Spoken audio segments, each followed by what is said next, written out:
The United States collapsed in the 2020s, and 50 new countries were added to the world. These 50 new countries were now independent and had to care for themselves. In the South, there was nationalism, and the idea of confederatism began to spread. Both Florida and Georgia established Confederate governments and joined other southern nations to recreate the Confederate States of America. The idea that the CSA would be an alliance, not an actual country.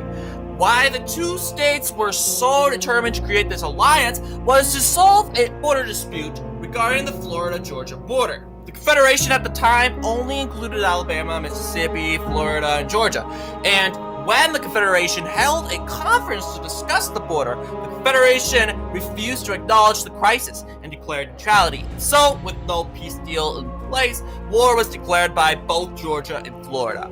On March 2nd, 2028, Florida troops entered into Georgia, capturing the South. The Georgian government reacts immediately and sends troops to combat the Floridan advancement.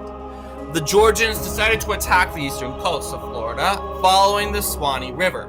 The reason for this is the coastal cities of Jacksonville, St. Augustine, and Daytona Beach would be a huge loss for the Floridans and would retreat from Georgia to defend their cities.